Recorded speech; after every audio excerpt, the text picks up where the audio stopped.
ओम जय माँ। ओम गुरवे नमः। पहले भाग चेतना में मैंने थोड़ा विस्तार से समझाया। अब चेतना का दूसरा भाग रखने जा रही हूँ। मानव जाति के उद्धार के लिए भगवान राम कृष्ण जैसे अवतार के रूप में जन्म लेते हैं। तो दूसरे अर्थ में देखा जाए तो समर्थ सिद्ध गुरु, साक्षात्कारी सिद्ध संत, वो भी चेतना को जगाने का कार्य करते हैं। सत्शिष्य के लिए चैतन्य का अर्थ है प्रकाश तत्व। जब सद्गुरु शिष्य को सोहम मंत्र के द्वारा साधक को चेतना की ओर ले जाते हैं, सो और हम के बीच जो नशा तैयार होता है वो है आत्मा का सच्चा सोमरस, जो प्रकाश में और अंधकार में दोनों में प्रकाश तत्व है। जड़ और चेतन सभी में व्याप्त है। ऐसे चैतन्य स्वरूप श्री गुरुदेव ही सत, चित और आनंद स्वरूप ही है। ऐसे महान सद्गुरु जब सोहम मंत्र की दीक्षा के द्वारा युगों से सोई हुई माँ भगवती कुंडलिनी को जगाते हैं और शिष्य के शरीर की 72,000 नाड़ियों का शुद्धिकरण करके माया के आवरण को दूर करके काम वासना का नाश करके शिष्य के जीवत्व भाव यानी जीव भाव को नष्ट करते हैं। श्री गुरुदेव अपनी कृपा शक्ति से शिष्य के अंतर्चक्षु खोलते हैं और दिव्य दृष्टि प्रदान करते हैं और शिष्य को सर्वत्र परमात्मा यानी अनंत सत्ता यानी सर्वत्र चैतन्य का ही दर्शन कराते हैं। दिव्य दृष्टि आत्म साक्षात्कार या परम सत्ता का ज्ञान प्रदान करती है। जैसे भगवान कृष्ण ने अर्जुन को दिव्य दृष्टि दी और भगवान व्यास ने संजय को दिव्य दृष्टि प्रदान की। ये दिव्य दृष्टि यानी एक प्रकार का शक्तिपात श्री गुरुदेव दीक्षा के द्वारा शिष्य में अपनी आत्मशक्ति प्रवाहित करते हैं। सद्गुरु की कृपा के बिना दिव्य दृष्टि प्राप्त ही नहीं होती और दिव्य दृष्टि के बिना आत्म साक्षात्कार संभव ही नहीं है और आत्म साक्षात्कार के बिना चैतन्य का अनुभव होता नहीं है। सर्वव्यापी चेतना के दर्शन नहीं होते।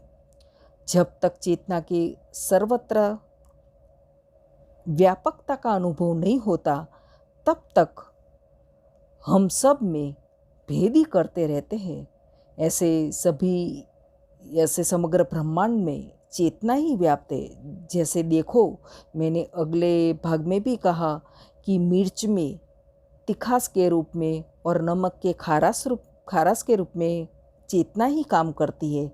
उसी प्रकार हम देखें तो नदी का पानी मीठा होता है और समुद्र का पानी खारा होता है, लेकिन है तो सभी में चेतना ही व्याप्त। ऐसे सभी वृक्ष का, जैसे नीम का पेड़ जो उसका पत्ता होता है वो कड़वा होता है, यानी सभी में एक ही चेतना सभी जीव सृष्टि में अलग अलग रूप में कार्य करती है।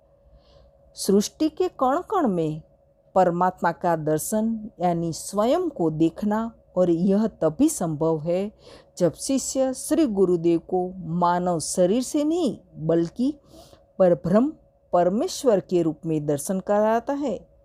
फिर ऐसे शिष्य श्री गुरुदेव जो सच्चिदानंद स्वरूप है, जो पूरे विश्व में व्याप्त है, जो भेदातीत है, निर्गुण निराकार है, जब शिष्य ऐसे महान सद्गुरु को अपना स्व, अपना अहम गुरु को पूर्ण तरह समर्पण करते हैं, तभी ऐसे शिष्य को मुक्ति सहज में मिल जाती है।